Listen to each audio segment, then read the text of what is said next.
Hello, this is Tom Brevoort. You are listening to Into the Night, the Moon Knight podcast.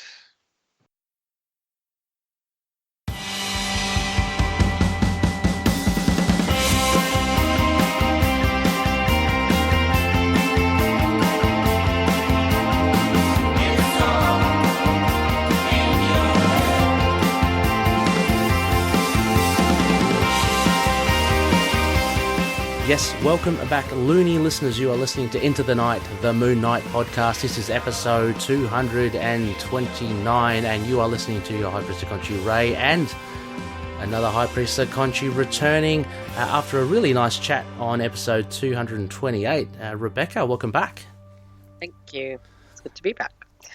And COVID negative. Yes, that's a big announcement. Hooray. Bit of white noise big there. Announcement today, yeah. No, that's good because for those that listened to the previous episode, Rebecca was a little bit under the weather, but it's good to know that you've just got to deal with, just the...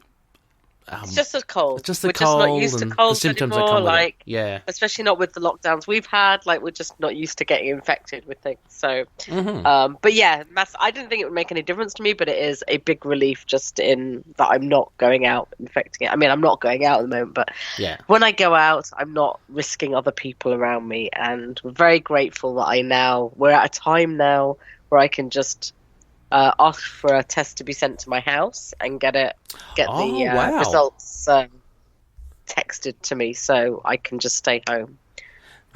So we don't have that yet. What, they send the test to your house? Yeah, cool. And you send it back to the lab. Do you have to draw blood? Text you. No. Okay. Oh, so just a swab. Just a swab. It's a swab on your tonsils and then up your nostril. But to the point where you either gag or die of pain. Yeah. It actually wasn't painful, but it did make me gag and it did make me sneeze a lot because obviously I'm sick. And then you send it off to the lab and they text you the results. And it all has to be done quite quickly, but the alternative was to go to a testing place, but they say we don't drive. So if you don't have a car, they say don't come. Oh, right. Because they don't want you on public transport. Yep. And it was 4 miles away, so I ain't going to walk it. Or cycle it, feeling under the weather. I mean, I would have if it was a mile away and just masked up, but... it's incredibly... it's so different to where we were last year. It's so different to where most of the world is. So, that's good. It's kind of... It feels good, but it also feels incredibly privileged. And... to just have it be so easy. That's good though. That's great. No, it's good for me, but it's just I feel so bad for the vast majority of the world that also doesn't have the ability to say I'm vaccinated. Yes. So I was never worried about being hospitalized. Mm-hmm. Whatever it was, but it has made me think twice about going to London. That's right, because you were planning to before you were kind of struck down. I'm supposed to be going on Saturday, but what I meant was I clearly got sick from when I was in London. All right. Plague of London. Yeah, well, I think I've had about 4 or 5 COVID tests, so no stranger to them.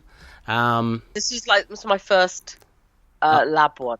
I've had the lateral flow ones before. It's my first PCR one. Okay, right, yeah. And we only have the places that you can drive to. We don't have the home kits as yet, but we may have that soon because it's on the rise here. Anyway. I know, but even your highest level of cases is probably less than what we had yesterday. Yeah, right, yeah. Probably. So, and we have no restrictions. So, I'll limit my political views. Let's get on with Moon Knight. Yes, for sure. So, listeners, yes, of course, we are here. I think I called it Moonshine last time. I can't remember. That might have been for the Jed Mackay chat. But this is a new comic book review, and of course, as you know, Moon Knight Volume 9, Issue 2 came out just this Wednesday. So, Rebecca and I are in the seat hot seats, going to be discussing this one for you. Of course, a big thank you to our patroonies, those listed as co-producers and executive producers.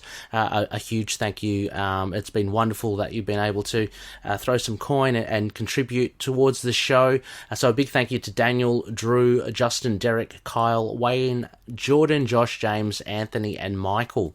And our two patroonies that have that are our sponsors, basically, Tombs on SoundCloud. So that's Drew Toombs, and he's also a Lurk Music on Bandcamp.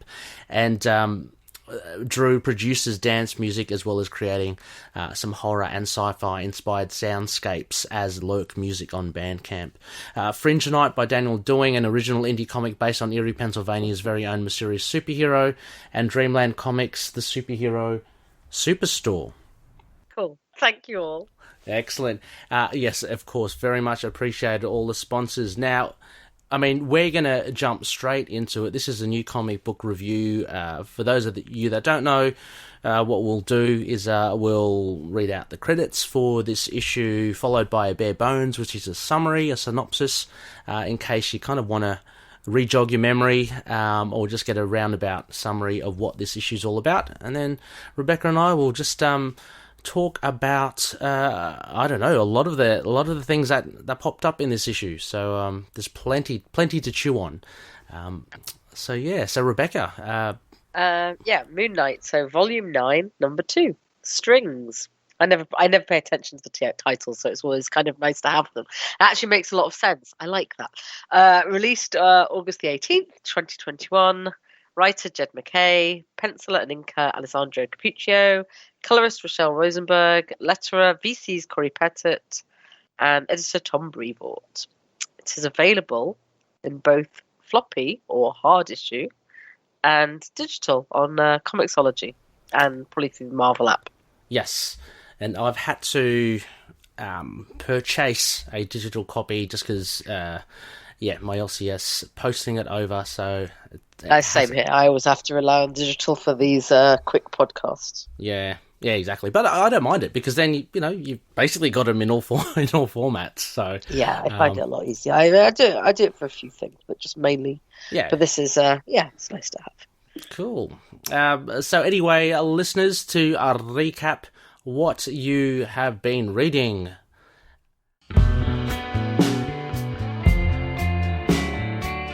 Mr. Knight and Reese have an evening snack at the Midnight Mission when a man stumbles in, bloodied and shaken from an attack outside. A group of elderly people set upon the man, named Soldier, and it appears that something freaky is afoot. Mr. Knight takes Soldier in and learns more about the attack, one interesting point being that Soldier's very own mum was amongst his attackers. With Reese fleeing from the sight of Soldier's blood, Mr. Knight and Soldier return to his apartment block intent on questioning his mum. They pass by a janitor whom Mr. Knight immediately suspects as being involved. His suspicions prove correct as the janitor announces that he has been employed to hurt and break Mr. Knight. Uncannily, the janitor has the ability to control people with his sweat, and by tampering with the water supply, he has effectively managed to taint and control all the elderly tenants. A standoff ensues, and it's revealed that Soldier is also under the janitor's spell, leaving Mr. Knight alone against the mob. Mr. Knight challenges the janitor to a duel by volunteering to defy his mind-controlling powers. A sample of uncut sweat is scraped onto a crescent dart. Okay. Much to the insane joy of the janitor, who started reveling in the chaos he could wreak with Moon Knight under his control. Mr. Knight licks it clean off, with the startling revelation slowly unraveling within his mindscape. Janitor is unable to control Mr. Knight, instead he's overwhelmed by Mark's mind, a wholly alien realm touched by Khonshu. Janitor is left a gibbering mess, with tenants reverted back to their normal selves. Mr. Knight returns to the mission with Reese, and they discuss how they've both been rewritten in different ways. Mr. Knight's brain was rebuilt as a weapon for God, or a god. Reese's physiology has been rewritten to become a bloodthirsty killer, but how those crutches can then be used against their enemies. Lurking in the shadows across the street, the hunter's moon awaits. I liked your use of gibbering mess when like we have gibbering moon. Like, gibbous moon. That's true. So I was going to stop and say it mid flow, but I'll put it in there. That's good. That must have been unconscious. Yeah. Conscious. I also like how you and I automatically change mom to mom. Yes. We, to all Americans, we find it really hard to say mom. Yeah. Like it seems wrong to us. So like. I've always grown up, even with the American one, reading MOM, but reading it as mum anyway. It's like I always do like mom and go like I can't do it. So I just like have to translate it in my head. Oh, that's true. I mean, they do, right? The Americans like mom. That's weird. Anyway, it's just a word that we struggle with because it's not what we're used to. So like when you hear us say it that way, it's just because we're automatically going to do it. Yes. But there you go, listeners. That was just for what essentially, Rebecca, was a pretty straightforward second issue, pretty, straightforward story. That pretty much wraps it from the bare bones. Now, before we start to go into aspects, Rebecca, overall, what did you make of this issue? Overall, I liked it. I liked having this, the idea of what kind of help he was giving. To people under his protection. I thought. Okay, so I think the use of the sweat control guy is interesting, right? Yeah. Like, I also like that we're not questioning whether he's a mutant, an inhuman. Like, it doesn't matter. No. Like, wherever he gets that power from, I'm not entirely sure he was the best bet for for a criminal mastermind to use to get at Mark. But it's an interesting. I like how it played into what the story Jed's telling about what's happened to Mark's brain. I like how he connected it with what happened to Reese. I like that sort of so I like all the follow through, but like if I'm gonna, my biggest criticism is like if you're like the mastermind, you pick someone a bit like not with it, like a little bit too happy to be caught and like a little bit too stupid to be lured into this fight. So you're only ever going to be a one comic ally for you, but that's all right because and the other thing is I commented to Ray earlier that it felt a little bit short. But I think that's because the first one was so much more of a setup, and a longer issue. I think that's it. Actually, yeah, and I think we're conditioned that where a story is introduced and completes in one issue, that's something we're not as used to anymore. So I think it's going to be something that makes it great in trade. That you have the setup, you have a standard case. And then presumably issue 3 we go back to the antagonist, or at least one of the antagonists, because lest we forget, Hunter's Moon isn't the other guy. So we've still got the dual antagonists being sort of lifted in front of us. I really like the art as well, and I thought it was a fun case. I like Reese a lot. I mean, what an immediate acceptance into Moon Knight friend circle. Yeah. You know? Yeah, oh no, absolutely. Yeah. I like the exploration of Reese, and I think exactly as you say, I think Jed Mackay is really smart with how he kind of ties interweaves all these things that, Reese's insecurities, and at the end how Mark says that, you and I have been rewritten, but let's use that, what may potentially be seen as a weakness, let's use that actually against our enemies. So, all that as well. Overall, I did like it, but I think you are absolutely right. Like, the sense that we got 10 pages more in issue 1, and there was a big setup, and it was rich with ideas and stuff, and then reading this, it did for me feel short. It felt kind of really quick, but at the same time, I can understand that we're settling in issue 2 into a case of the week kind of thing. So this was dedicated to, a guy stumbling into the midnight mission, and off we go. We're off to the races now. I don't know if you remember, but I think I mean, it's certainly come up before that in some of the runs, you don't get like the Lemire run, I think, which undoubtedly is I'm going to say is absolutely my favorite. So like, Yeah. this is no criticism. But when we first started the podcast and we were talking about it, 'cause it was still coming out, I think one of the only negatives was that it was like we don't get to see Mark go out and fight, fight. We're getting this incredible exploration into, which is obviously very alluring. Yep. Into his psyche, into his world, into his relationships, but we don't get to see him fight. So far, this gets that positive for me of at least we get to see him actually, what makes him a superhero in the fighting sense. Yeah.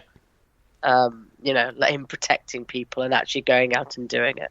Yes. Yeah. Well, yeah. Definitely. Albeit not a convention in this issue, at least not conventional in the way. I guess this is the difference between Mr. Knight and actually I think it leans a lot to the Warren Ellis run. Mr. Knight here is. If we're to look at characterizations, what I had in my notes was he's actually true to that character. He's pretty confident with what he can do. He's not phased. Yeah. So that's really good. But then I guess if you want the punchy, fighty, then we'll get Moon Knight, which we did see in issue 1. In a montage of fights and stuff that he's done. So I'm sure we'll get a bit of that down the track with dedicated issues. But here it was a little bit more Mr. Knight, and he even, I mean, it's literally mind games here. He decides to take him on in his mind. There were some really good things. I liked about this. But I don't know. I had this. I don't know, Rebecca. I can't really explain it properly. But for me, it felt. Like, I likened it on the Discord server. I likened it to, like, when you watch a TV show or a movie, and you can you start getting conscious of the fact that you're watching a show or a film and it's largely spent on a studio set, and you don't get that expanse of the brilliance. I don't know. The tundra of the snow. You don't go to some weird, wacky landscapes. It all just seems very small in that sense. I got the sense of that with this issue. I don't know whether it's something that they intend to do, but for me it kind of feels a little... I've got it in the notes here, trying to find a way to describe it, like lonely. It just seems a little... I don't want to say sparse, because I mean like sort of standalone. I think maybe they're showing that his... you mean a little bit claustrophobic as well, I guess. Probably, yeah. Yeah, because I was reading... I mean, his territory doesn't seem massive. It doesn't seem massive, but the streets are empty. Why would it? Well, I mean, maybe it should be. He does have a mooncopter. Maybe he doesn't have a mooncopter anymore. He has to go where he can get to. He certainly doesn't have a driver anymore. It doesn't seem. So, well, the only company he's got so far seems to be Reese. But that's a thing. It's only them. They only seem to be the ones. And still no reference to any of the others in the city. Yeah, but I mean, even the streets are empty. The Midnight Mission. It's only 2 of them in there the whole time. Yeah. When he goes to meet the janitor or go to the apartment block, like it's in a hallway, and there are some elderly, evil people there, but it's very kind of, I don't know. It just seems a little. The hallway, I'm not surprised at, but the streets, sure. Maybe. I don't know. That's the only little kind of quibble I have. I'd like to see it, but then again, I looked at Cappuccio's art again, and I thought it was the art. I thought he was lacking in the backgrounds, but he's absolutely not.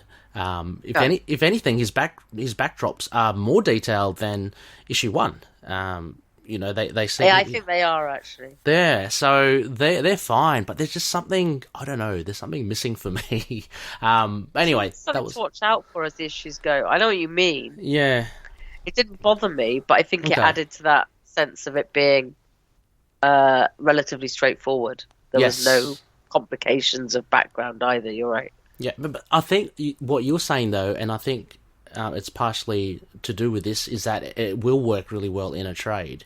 I mean, although this is a 1 case a week, it went by so quickly, but if you imagine it as part of 6 issues, this transition from issue 1 to issue 3 afterwards, I think will actually enhance it a lot more. But anyway, I just had to get that off my chest.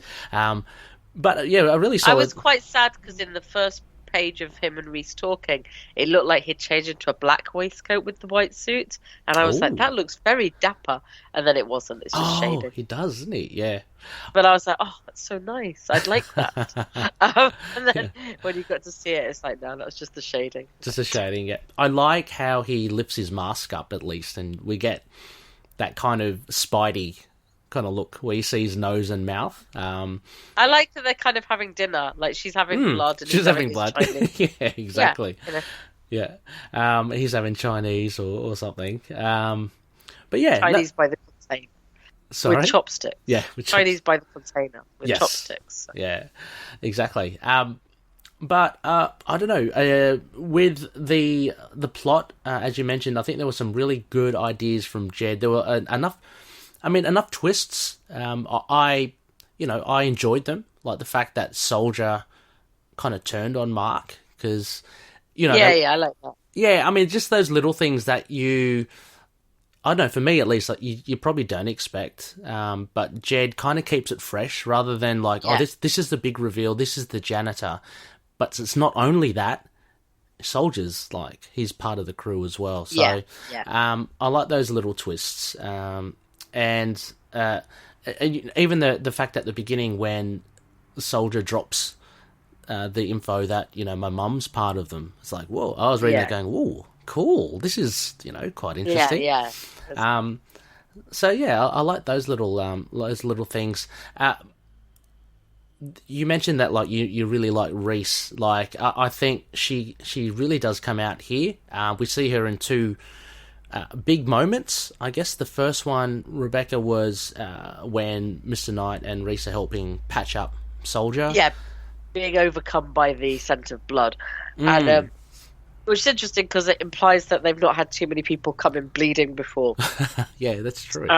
Which is fair. They could, because people can get beaten up and stuff without there being a lot of blood. Reese, or she could have not been in the room with them, whatever. I just mean they're like, but it reinforces to me that how young a vampire she is. Yes. Like how early in her vampire journey it is that she doesn't have a handle on that yet, or they haven't between them worked out she shouldn't be in there with him. I quite like that. Yeah, I mean, and the fact that she's potentially, kind of disgusted at herself, because she's feeling these, Yeah, and we know that now she gets blood bags. Yep. Oh, yes. She's donate blood, everyone. Help the vampire. She's definitely... Thank you. That's the message of Moon Knight 2. That is, yeah. Make sure you donate blood. Make sure you donate, and then they can get their blood easy, and everyone can have a good time. Yeah. But so she certainly isn't... She hasn't got kind of urges to go kill people. Like she's just there to... Yeah. As long as her... I guess like Blade, as long as her thirst is quenched, she's fine. But yeah, so then that coupled with, I guess, at the end of the story, because she does run away at the beginning because she's a bit like, oh gosh. Yeah. But coming back, I like that thing that you mentioned that Jed kind of inputs into this about Mr. Knight going, look, hey, and he actually comforts her in that regards, and I think that was really good. Yeah. He tries to at least, and she said, look, you lost me at whatever, but but he's saying, look, you don't have to be what you are. I also really loved it when Soldier's questioning why she ran, and Mark says dietary requirements. I will jump back in to say that people who have to make sure they eat kosher food and stuff are very used to the phrase dietary requirements. Right. It's I'm sure vegans, vegetarians as much. I don't know. I only grew up one of those. As just like, and for instead of explaining all the rules of what we eat and what we don't eat, be like, look, it's just the dietary requirements. Yeah. So it made me laugh that he used that exact phrasing. Yeah, and I think also as well the fact that he's trying to conceal Reese's thing, but at the same time, this is a great example, I think, of like Moon Knight's kind of humor. Like it's not your, how we keep on talking about Rebecca, damnation and stuff, and very quippy and Deadpool-y, which is not Mr. Knight at all. This is pretty funny. I don't know what you described as dry made me laugh. It's not banter. No. Is kind of like it's dry humor that isn't sort of there to just be there for the sake of it. Yeah, and it's also kind of witty, like in the sense, like, you know, it's actually quite smart what he said. Is you know, using it to conceal, but also have a little joke at himself. So again, as well, again, the whole premise of just evil elderly people I thought was hilarious to begin with. It's something that you don't really expect, but we get that in the I guess the cold opening before the titles. This guy, soldier, just overrun by red eyes, and they've all got the same mantra, because I want to sport for the hell of it, all under the power of the janitor. I wish they named that janitor guy. It's just very hard to refer to him. I guess there's not much point if he's not going to last long. Yeah. Well, and that's it. I mean, that's another thing. Again, you're talking about Moon Knight's. We're talking about Moon Knight's humor. What does he say at the end? He pretty much says he's not going to recover from it, but he says that nothing that he'll recover from. I mean, it's a very cynical way of saying it. So again, like of not answering the question. Yeah. So art, Rebecca. But imagine if you had that power. Why would you be working as a janitor? Oh, I thought that was his cover. Maybe like I mean, it is, but like, I'd just come in it from like I'd just go into a nursing home or something. I mean, like, he doesn't have to be working there. Maybe he does. Whatever. Well, it doesn't matter. No, actually, it's interesting. I kept thinking about all the cool things you could do if you had that power. Well, this is an interesting thing. I think if we dive into the characterization of this fella, he says he has no imagination. He's got no, which I found very interesting. Like, you don't usually have someone that kind of just admits that. I mean, he obviously must be a very boring guy. So I wonder then if this big bad has really just spelled it out to him to go into an apartment block, dress as a janitor, taint the water supply. He's really, really a pawn in that sense. He's probably just like a sort of vague mercenary, I guess. In that because he's not the first person that he's worked for. Yeah, true. He likes to work for guys who give me a lot of new experiences. So he just likes someone to tell him what to do. Yeah. So interesting. He's probably on that. You know that? Do you remember that Ant-Man app for henchmen? Oh yes. He's probably on that. Probably how they found. Yeah, I'm just trying to think of, like, apart from which, this is a pretty nifty idea of the water supply thing. I mean, what a weird power, like with sweat. How are you meant to do that? Like, are you just meant to like rub up against someone, or get someone? I guess. I don't know. It's a strange one, isn't it? Yeah, I mean, there's gonna be for every good power there'll be a rubbishy one, and it's a bit of a rubbishy one, but very powerful if you get it right. Yeah, true. Yeah, exactly. And he's pretty confident. Like, he thinks he can. Even reckons Moon Knight's got some iron will. But I like that it's more like puppetry as well than actual sort of coercion. Yes, yeah. I mean, they're mimicking what he says, and so it's he's really pulling their strings with the title. So. Yeah, he was an interesting one. I wonder if we may actually. That's probably answered it. May not see him again because he's not going to recover. He's not going to recover from this. I guess this leads into, if we're looking at another big scene, like the scene for me, the highlight for me was entering the mind of Mark. I thought the art was really good in this. I thought this was a standout for me. Just they've got the whole glowing thing happening. The glowing is really cool. I love the effect, yeah. So, but coupled with Jed's script of the fact that, the universe is basically all black and darkness, and then this whole thing about man seeing the light and worshipping it, and this kind of been... they do name him Hawley. Oh, Hawley! Oh, yeah. Which is funny because I've got a friend called that, so I should have remembered that. I should have as well, because I remember when I read that thinking, did he rip that off Noah Hawley? That's the only Hawley I know, so... which is fun. Yeah.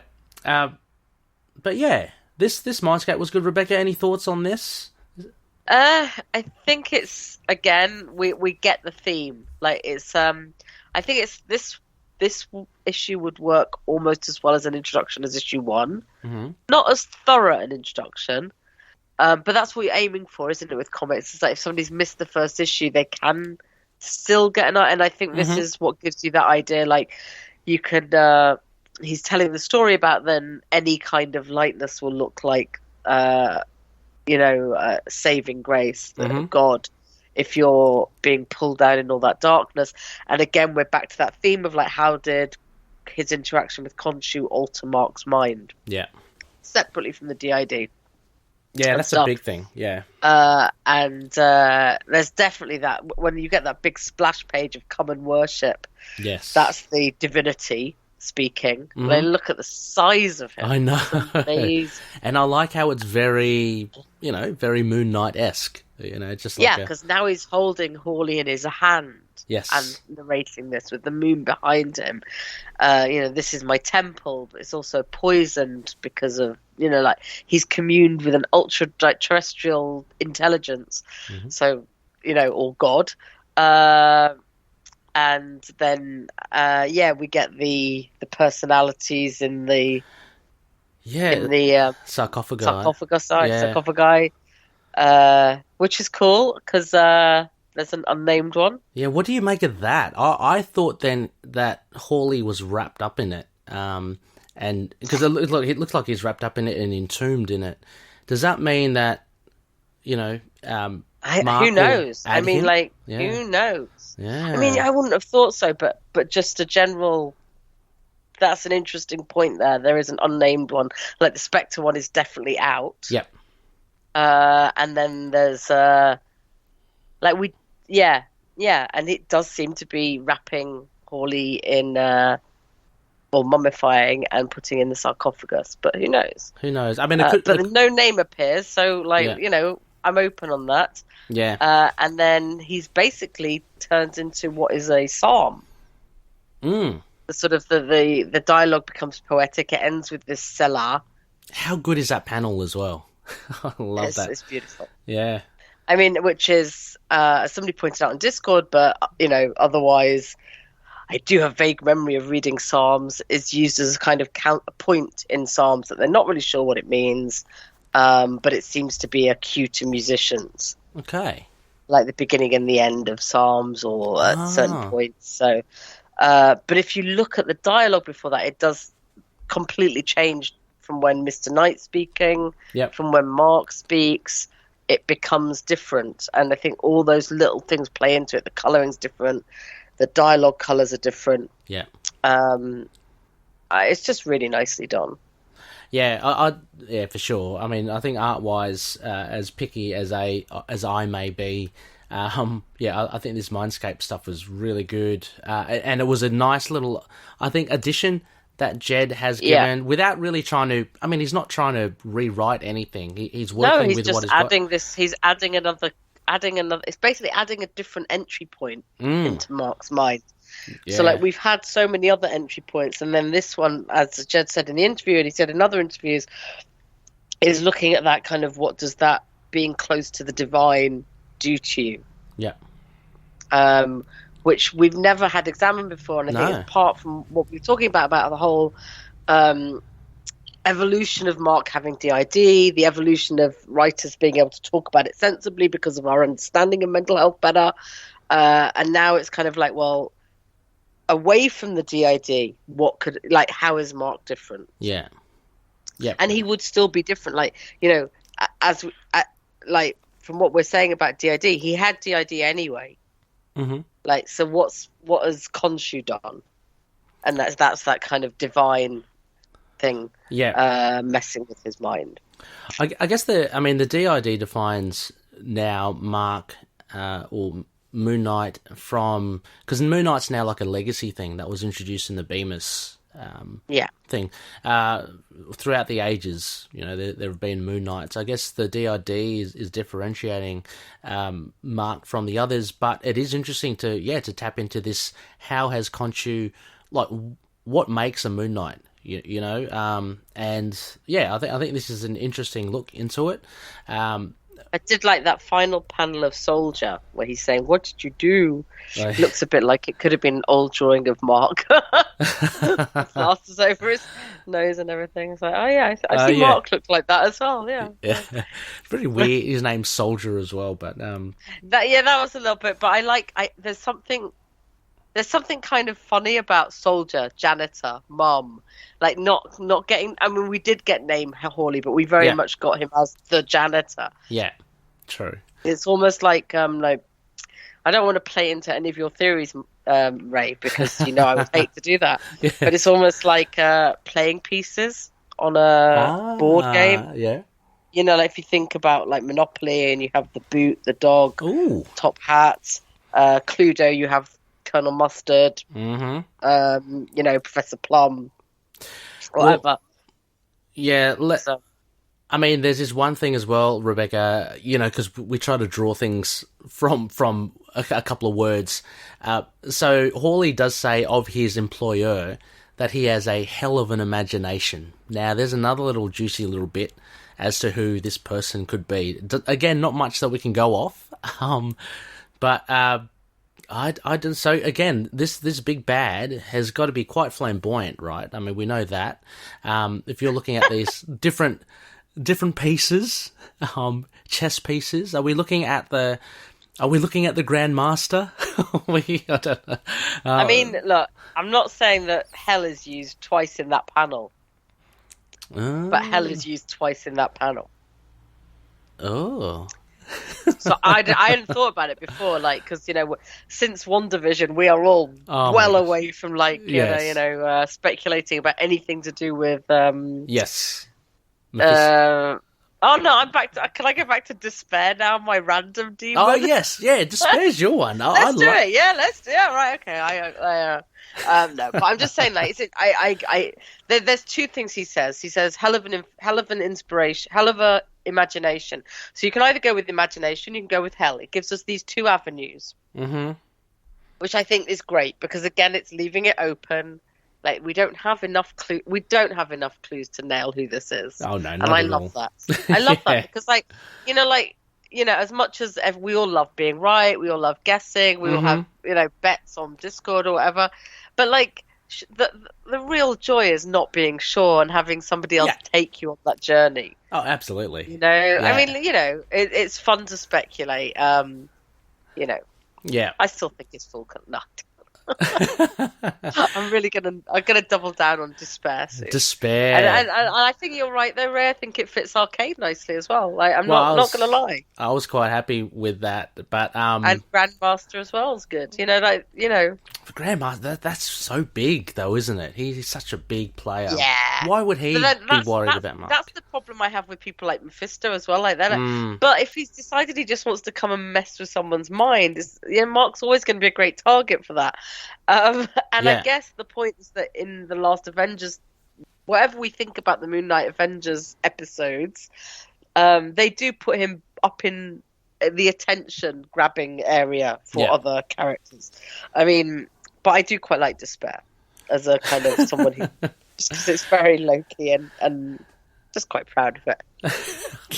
I'd like to see Despair in there. Look, get Ben Reilly in there as well. Well, Ben's coming, so I mean, not necessarily to Moon Knight, but to the Marvel. I know. Phil told me. So. I can't believe that. I can't wait in November. I know, right? You're going to be like, you're gonna have no money. Well, I haven't got many on my pull list basically at the moment. I've only got Moon Knight and Spider-Woman. Good job, because the Ben Reilly ones are coming out 3 or 4 times a month. Oh my god! Jeez, might have to go digital for that or something. Yeah. I mean, so there we go. I mean, I guess the underlying themes of this, again, just that little reveal that this big bad person wants to play with Moon Knight. I mean, this is just reiterating what we saw in Somebody issue 1. Somebody wants to break him down, but they have not picked a good enough warrior in this case. So, round 1 to Moon Knight. Round 2. I don't know, I can't remember what happened last. Round 1, they probably drew. He was just scoping him out, I think. I can't remember. Oh, no, who knows? I don't know. Yeah, who knows? Round 2, anyway. This issue goes to Moon Knight. Exactly. Because the janitor was clearly not up to him. Yes. And we also have Hunter's Moon. Very, very. I'm sure we're going to get a lot more in issue 3 as the cover shows, but just a little bit, a tidbit at the end there. He's lurking. He's getting closer. So nothing to do, I'm assuming, with the big bad. Just on his own. I hope not. I hope they're hope nice not as and well. separate. Yeah, me too. Yeah, I hope we just get these 2 levels of antagonists, and because they're kind of dealing with different things. I think. I guess yes. is that because Hunter's Moon is definitely on the who's fighting best for Khonshu. Yeah. And the other guy just seems to want to mess with Mark specifically. Yeah, exactly. I like that idea. That and I hope they. I hope they don't. Interweave somehow. I'm hoping they're just kept separate. So I'm just looking down through some of the notes here. Characterizations, I think we've pretty much covered most of, if not all of those that I've identified. Who is this Terry guy at the end? I wasn't sure. Maybe he was someone from the first issue. I should go back and look. I wondered if he was... He must be. They knew who he was.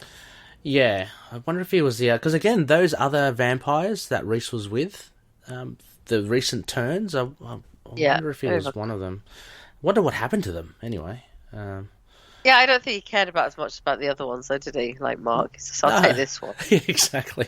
I've only got room for one, so... which is fair. Yeah. Does only have room. Look, we don't know where the money's gone, so he might not have room for more than one. Where's all your money, Mark? I know. What's going on? He must be bored because he's licking sweat off crescent darts. You can't be doing good things and licking. Oh yeah. Terry's the first guy we see in the. Oh, is he? Yeah. In issue 1. Oh, what, the first customer or? Well, it's on the first panel. Oh, okay. It's all real. People see when you say you're going to talk to a guy. People have been going missing on my block, so he's the one that reports. Okay. Right. Yeah, the only other thing I've got references in other runs. There was a link to, I guess the mindscapes. We've seen them in the Lemire run and the Bemis run. And then we get a totally different one now. So which is great. Why not? Yeah, exactly. And there was that little tangential connection to, I guess, Warren Ellis's Mr. Knight, but apart from that, I don't think there were any real references beyond that. Anything else there, Rebecca, that you'd like to mention? No, I think we got through it all. Oh, one thing I'd just say, talking about the art, I love the Cappuccio does this almost fisheye lens of Moon Knight and the Horde. Yeah, that's amazing. I thought that was cool. I've never seen that before in... Very claustrophobic. Yeah, and you kind of get it because there's no real way it can show it, I don't know, properly without... without at that angle. Taking more space it's a very efficient use of the space to get the point across. Yeah, so I do like it. Color-wise, I think, they're obviously going for a darker mood. Everything's kind of really kind of bleak, and maybe that plays into what my initial comments were about this issue being just missing something. Maybe it was just kind of it was just so dark. I just like it. I think it is a different palette that we're used to in other comics, even down to all the teals and the glows. True. So not even just the dark side, but I think there's just. It's just kind of, it's nice. You just have to get used to it, that it's using a different different palette. Yeah, true. There's a lot of black. I'm looking at that. And there is a lot of black, which I like. That's not bad at all. Okay, well, we do have a fair bit of feedback. Do you want to give this a rating, Rebecca?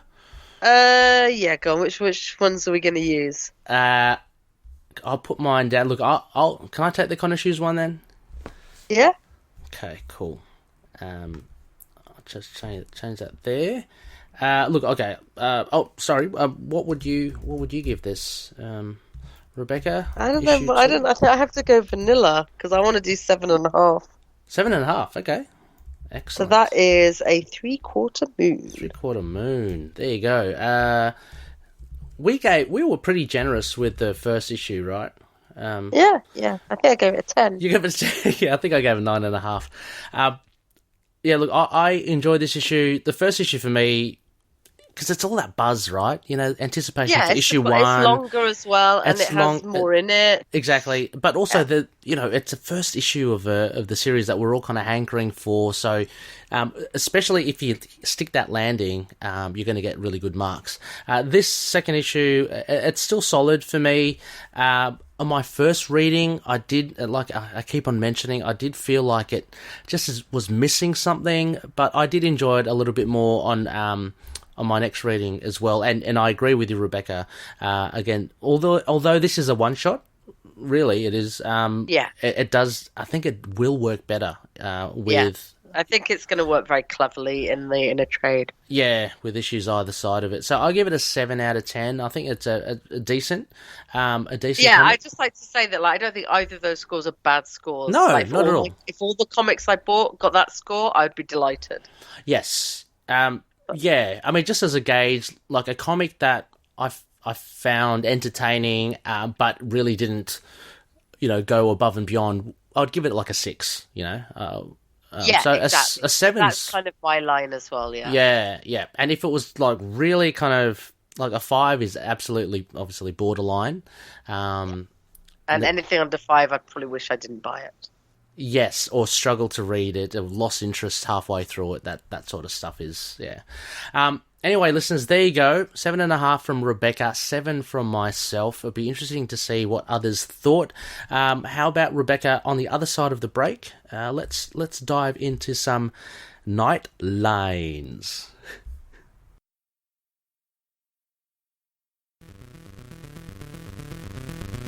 Hello, I'm Alan. I'm Rebecca. And if you're listening to this, then we recommend that you check out our podcast, the DCAU Podcast, where we watch the original DC animated movies, starting from Batman Mask of the Phantasm and continuing on to Justice League Dark, Apocalypse War, and beyond. And we will cover such heroes as Batman, Superman, the Batman, Wonder Woman, Victorian Steampunk Batman, The Flash, Batman Beyond, Green Lantern, Old Man Batman, Martian Manhunter, and plenty more versions of Batman. Lots and lots and lots of Batman. You can find the DCAU podcast on Apple Podcasts, Spotify, or anywhere else that you can get podcasts by looking up the DCAU podcast and subscribe today.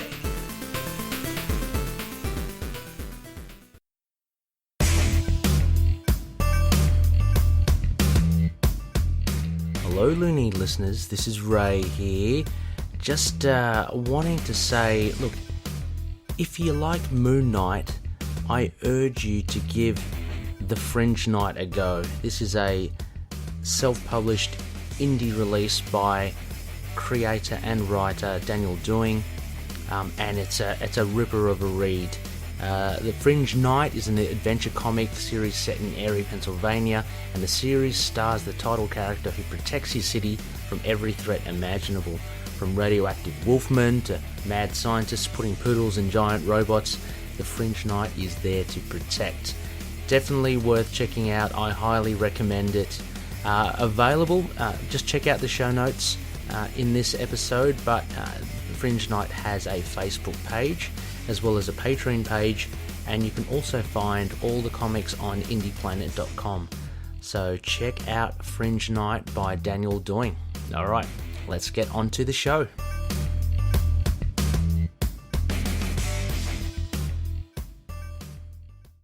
This is Greg Smallwood, and you're listening to Into the Night, a Moon Knight podcast.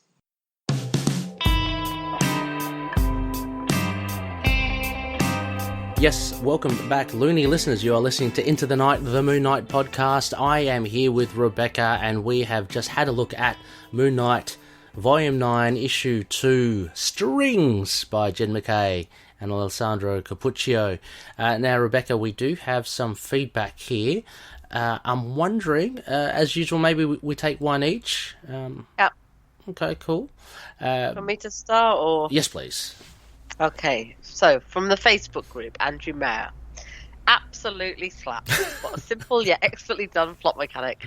I could be wrong, but the fact we've gone this long without ever getting a look inside Moon Knight's head is wild. Hats off to McKay for going there. Yeah, thank you. Let's not mock me for the MK. I almost said Milton Keynes. I know, I'm about to say, I literally almost, sorry. I have to remember I'm in Moon Knight mode, not in Milton Keynes mode. So. Well, you could have been a gamer and gone after like Mortal Kombat as well. Mortal Kombat, I know, it's absolutely how many more things can MK stand for that are connected to my life. But yeah. But thank you, Andrew. Thank you for actually giving me a phrase I've never heard before as well. Absolutely slaps. I think that's hilarious.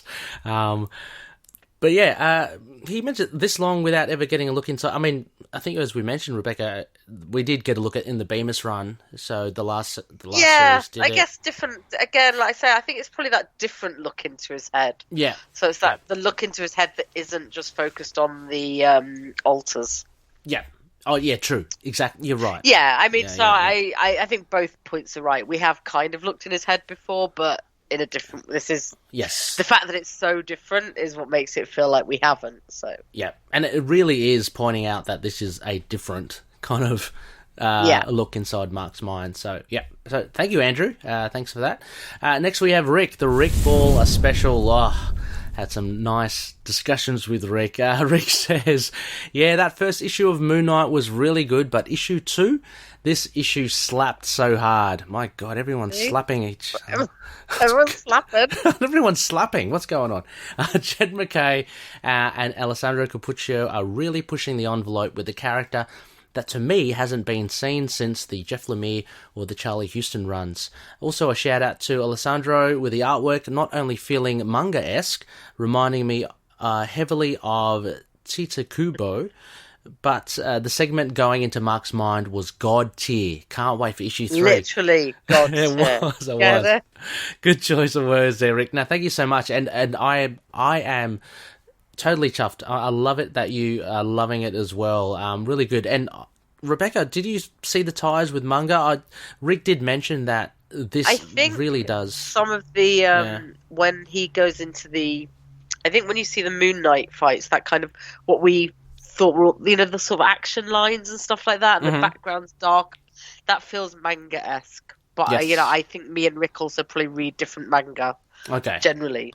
But I get what he's saying, and I think some of it goes back to the different backgrounds and how you switch them when you've got some action. Yes. I want to see a few more issues to have a look more about that with the paneling as well.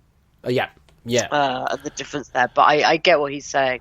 Yes. I just don't read manga as much, so it's probably not as in me to see it. And look, I am grateful that Rick has pointed that out as well. Like, I don't read any manga as well, so I'm very unfamiliar with that sort of style. But if this is really kind of similar to that, then great. I mean, it's something that Rick said that you would get used to. But from what I've been reading, a lot of people have been enjoying the artwork, so that's really good. Next, we have Josh. Sorry, that's yours, Rebecca. Sorry, Josh. Johnson next. I wasn't expecting to get into weird mind shit this quick, to be honest, after the down-to-earthness of the first issue.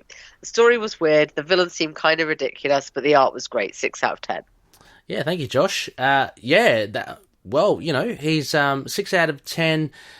Maybe wanted to see a bit more, like, street level, which I think we'll get. I mean, I agree. Yeah. The villain did seem kind of ridiculous. So to me at first, and to me, I still think there's some issues there with that villain, but I liked it as a sort of standalone, story that's one and done. And also, if the villain's not as great, I don't mind sacrificing him within an issue either. Mm-hmm. And like maybe the antagonist is still checking out Mark's powers and almost certainly didn't think he'd go there, as in let me just absolutely wreck this guy's mind.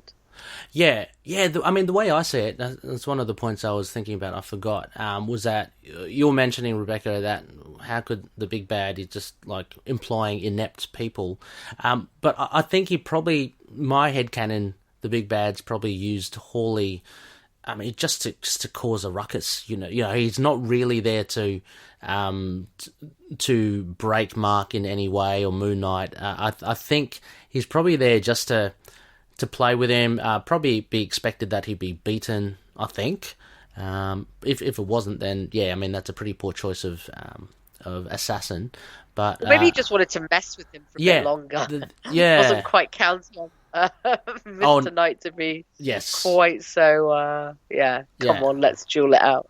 Yeah, exactly. But thank you, Josh. And yeah, by the sounds of it, the art is quite impressive for you. Next, we have Blake Buxton, and he says, well, this is a bit cryptic. He says, it's almost like false advertising with such nice artwork on the cover. So I'm guessing you didn't enjoy it so much. Yeah, I take it, Blake, wasn't probably your cup of tea. I mean, let's just wait and see. Let's see how this arc plays out. I certainly think Jed writes really well. I really like his writing. But yeah, interesting characters. Oh yeah, and the thing with the sweat, I thought he was actually quite interesting. I mean, someone that controls people but through the sweat. I mean, that's different. Yeah. All right, Levi Lacione. I hope I've pronounced your name semi-right. The villain was a bit contrived, but man, that whole scene in Mark's mind was incredible. The artwork, the dialogue, all of it. And shout out to Rachelle Rosenberg for the awesome colouring in that scene too. One of my favourite things about it. Aside from all that, I also enjoyed Reese getting some focus. They're doing a great job of making her an actual character, and I'm warming to her much quicker than I thought I would. All in all, I love this issue. Hope the series can keep up this level of quality. 9 out of 10. Yeah, big marks. So that's the flip side. Yep. Mm-hmm. And yes, definite shout out to Rachelle for the colouring. It's beautiful. Yeah. I mean, as you mentioned, again, Rebecca, the palette is different, but I mean, the way she colours the whole issue is, I mean, it's really good. Despite, if you like or you don't like the colour palette, the fact that she uses it so well, and again, like we're talking about that glowy kind of green effect, works really well. And Reese, I really do think that within two issues to have us all be so happy with her. And not saying, whoa, man. Like, has anyone actually said, I wish we had Frenchie instead? Or Crawley instead of her? No. Like, no. I think we would all like to know where they are. Yes. Like, and Marlene, obviously, but he's not, I don't see her as much of a sidekick as such. But, like, I think it says a lot about the writing that while we can ask where they are, we probably wouldn't want them to get rid of Reese at this point. Yeah. Absolutely. For sure. I mean, like, the thing is, if Jed went the other way and he introduced her and then she kind of is left on the side, then that would be that would pretty much be a waste, I think, of a character. So the fact that he's actually at least bookended this issue with her, at the beginning, at the end, it really works well. And at the same time, you get insight on Mark, but you also get an insight on her. And it's a different dynamic between Mr. Knight and Reese and say, Mark and Frenchie. So it's also really smart. You bring in someone new into the inner circle, and he has a reason to talk to them, which means he has a reason to talk to new readers. Yeah, exactly. That's a great point. So it doesn't feel as sort of faked. Because, he can't be sitting there with Frenchie going, oh, and then I went to this place. And so, I know. I've heard it all before. Exactly. Yeah. Shut up, Mark. I've heard it all before, Mark. So. Yeah, no, absolutely. So I'm loving Reese as well. Who are the other? Dr. Sturman. I'm sure we'll see her as well. Soon. But Reese is. But we probably won't see her on a weekly basis like we didn't see her today. Why would you? Unless it happened to coincide with his therapy. Exactly. Yeah. No, I think Reese is good. It's a great addition. Next we have Corey Hardiman. Corey, long time Looney, and he says another home run. for 2 in a row. This felt like it belonged with the Warren Ellis issues, and I loved it. It was a bit slow to start, and I wasn't so sure, but I enjoyed that ending so much that I'm developing a lot of faith in this new creative team. If they can keep this up, I hope they stay on this run for many years to come. I have one question, though. This panel, and he's referring to the sarcophaguses, Rebecca. Right. Yes, sarcophagi. Sarcophagi. This panel, is it a throwaway panel, or is this indicative of a larger theme to come?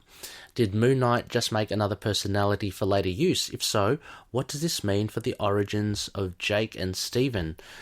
Interesting. Yeah, I think I didn't really notice its significance until we just looked through it again. Yeah. And yeah, I don't know.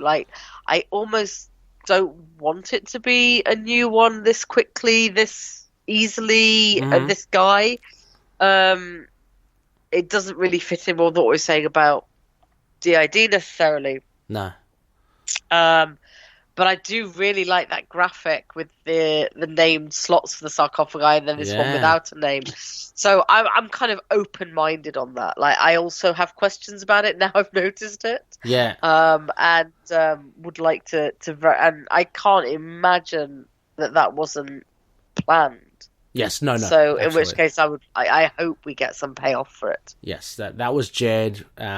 A huge breadcrumb there. I love it, these little things that he leaves for the readers to Spector-late on. But yeah, I mean, Corey goes on further to say, then, what does that mean for the origins of Jake and Stephen? I think that's just as enticing as well. Is this like a retelling of how Jake came to be and Stephen? Because I don't think we really ever get an origin of them. They've been there since Moon Knight 1. I think we get them a little bit in the Lemire run, right? We get the childhood when he's talking to... Yes, with Stephen, yeah. And then Bemis, obviously, I guess with Uncle Ernst is the trauma. Yeah, true. But this is weird because that's all very modern run. So I mean, I don't know. It's kind of overlapping, isn't it? Because on one hand, we're talking about the DID, like how that thing, and on the other hand, this sarcophagi and stuff is all to do with Khonshu's influence. So I don't know how it factors in with each other. But I don't know. I'm dying to find out in the same way. So very good points, Corey. Thank you so much for that. We'll have to wait and see. And I think we've got one more, Rebecca, from Instagram. Oh, sorry, I missed that. Right, make mine Moon Knight on Instagram. Liked it a lot. Not exactly how I like Moon Knight behaving, but it wasn't so out of character that it turned me off. Reminded me of a mix of some original series by Mensch with the Ellis run. I definitely don't like sweat. So gross seeing that. Was terrible. Loved the Moon mindscape. Just hope it doesn't mean he's going to incorporate and utilize this guy or anyone else that gets sucked into his mind or whatever happened. Don't need Moon Knight turning into Legion. Well, I mean, that's a good point. Totally valid point. Yeah, and that mirrors some of my concerns about if he was going to be drawn in that way. But I know. I definitely know what you mean. And make mine Moon Knights. It would be a little weird just like picking someone and bringing them in. But I know, again, we'll just have to watch this space. I'm sure Jed's got some answers coming our way. But no, thank you so much. Make mine Moon Knight. Always great to hear from you on Instagram. Now, we've got one final piece of feedback, Rebecca, from Russell, the host of Tomes of Evil, and a ITK listener as well. And Russell left this to say about issue 2. Hello there, Into the Night listeners. This is Russell from the Tomes of Evil podcast, and I'm sending in my thoughts on Moon Knight number 2. This was another really good issue, lots of fun. At first I thought they were kind of going to use the elderly as like a punchline, like, oh, Moon Knight's got to beat up all these old people, haha, it's so funny. But really, it turned into a game of strategy. Our villain, I'm not sure if we get his name, but he can take over people, take over their minds with the use of his sweat. something right out of JoJo's Bizarre Adventure. But he uses the elderly as like a shield, like, because he knows if Moon Knight beats up all these old people, it's going to look really bad for him, especially since those are the people he's trying to protect. I thought it was fantastic, deepening Mark and Reese's relationship and how she is dealing with what she is now. And I like how they're not a romantic relationship.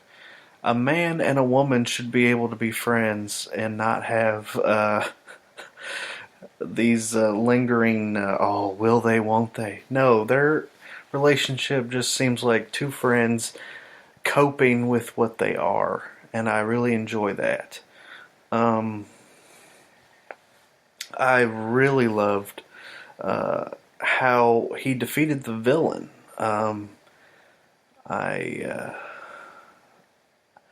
He didn't, and they shied away from the DID aspect of it, and instead went with the, hey, you realize my mind has been completely overrun by a god, so it's going to be messed up.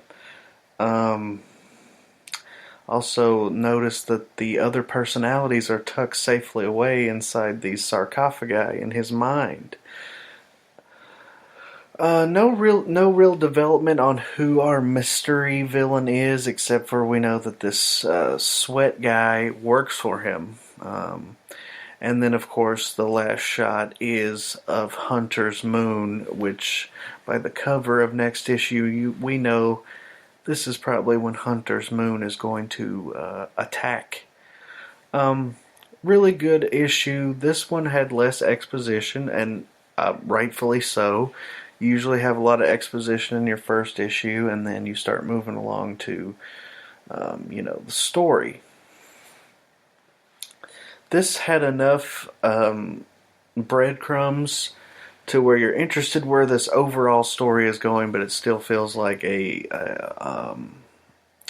one-shot in a way. I love the art still. I love the villainous old ladies. Really love the interior of Moon Knight's mindscape. A great issue. Can't believe we already have come another month and another number 2. And I'm looking forward to issue number 3 when Hunter's Moon goes on the prowl. So thanks, guys. Yes, thank you, Russell, for those comments on the issue. Rebecca, pretty much Russell's covered a lot that we have discussed. It's pretty thorough. So Reese is for me is quite a shining, I think, star in this series. We're only 2 issues in. I hope if we get enough issues that there will be an issue perhaps dedicated to her. Oh, that would be cool. Yeah, Reese-centric. Like he's off and she has to do something. Yeah. That would be cool. She has to take on a Moon Knight mission. Yeah, and that would be amazing. Yeah, she's not helpless. She's a vampire, so that would be right. Cool. Yeah, and there has to be a moment where she fully embraces that. I'm guessing is what we'll see with her eventually. Yeah, but also, Russell, thank you. The mindscape, such big. Like that was a big moment in the comics. But that was I say Reese as well, but that was a highlight of the scene. That scene was a highlight. Yeah. And of course the sarcophagi, as you pointed out. We'll just have to wait and see. So thank you so much, everyone, for sending in your feedback. I know there might be a couple more coming in, but we'll make sure to capture that in our next episode. That pretty much wraps it, Rebecca. Yeah. Thanks so much. Until next Jed Mackay, Alessandro Cappuccio issue as well. I mean, unless, of course, we have you back there's before more that. news in the meantime, who knows? Yes, more news. Definitely going to have you back for our Understanding DID with Lena. And a shout out to Lena as well. Thank you for the kind words and responding to our previous episode. To clear things up, Loonies, you can see that on our Facebook group. And also I've posted up Lena's article on the website, so itkmoonnight.com. Go check it out. It's under the menu title All in the Head. Good stuff. Pretty cool. Rebecca, is there any... I was just catching up on some of your podcasts at DCAU today. Any other shout-outs that you'd like to give? You should all listen to Immortal Iron Fist Sons of the Dragon, but I've not been on one recently. We're probably going to do it in the next few weeks that I'll be on. Okay, cool. No, it's always good to have you, that dynamic Connor, Carl, and Yubi, Omar. I love his input. He's such a passionate fan. He's such a fan.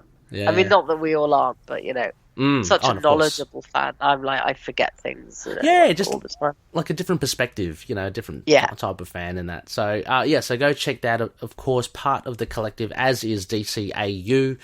We can see Rebecca smirking about. I was just listening to the Arkham Asylum one. Oh, okay, yeah. There's one comment. Look, I don't want to fan any flames here. One comment I think you said, dripping with cynicism. It was like, and of course Batman's arrived. We all haven't had enough Batman. So, what can I say? I'm not a massive fan. Anyway, I'm gonna have to bleep that out. You did it yourself this time. So next phase, Loonies, it's episode 230. It's going to be actually a moonwalk. It's a waning gibbous, I believe. I always get them wrong. And so that is a audio reproduction of a comic book issue with Moon Knight in it. TBA, I'm not too sure which issue yet. Just kind of throwing that idea around, seeing if anyone's keen. But yeah, that will be on next week. And as mentioned at the top of the show, Patreon members, if you can be so kind as to check out patreon.com/ITKMoonKnight. Go check out the incentives there. We've got some bonus episodes coming up. They're actually episodes reviewing not particularly Moon Knight related stuff. I don't know, so they might be interesting for you. Just go check out the Patreon page. And a big thank you to our sponsors, Fringe Knight. If you can support their Patreon at patreon.com/FringeKnight27. And Drew Toombs.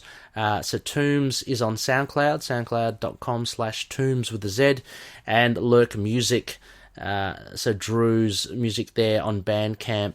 Lurk Music, SICK.bandcamp.com. And finally, Dreamland Comics. If you use the code MOON, you'll get 20% off their online store. Get all your back issues from them. And as mentioned, fine shows like the DC Animated Universe podcast and Sons of the Dragon and the Immortal Iron Fist podcast, all part of the collective.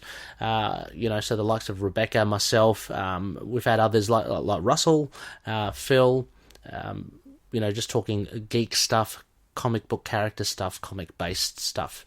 And finally, you can email us, please do, at feedback@itkmoonnight.com. We've got a website, we're on Facebook, Instagram, Twitter, YouTube, Discord, Get Vocal, and we're also on Podchaser. So I'm going to have to see if I can promote maybe doing some more reviews. If you do leave a review, Loonies, it'll be much appreciated. It just helps us get out there a little bit more, and for other Loonies to find us.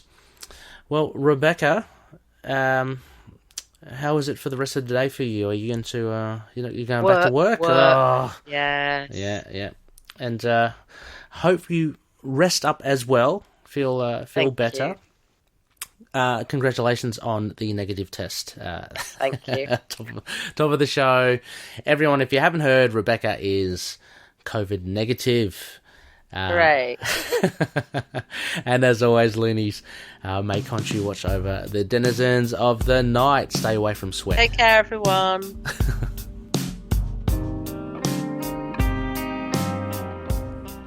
Moon Knight and affiliated characters, stories and events are properties of Marvel Characters Incorporated.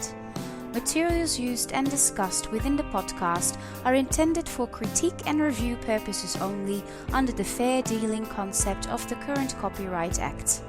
The views, information, or opinions expressed during the podcast are solely those of the individuals involved and do not necessarily represent those of the copyright owners.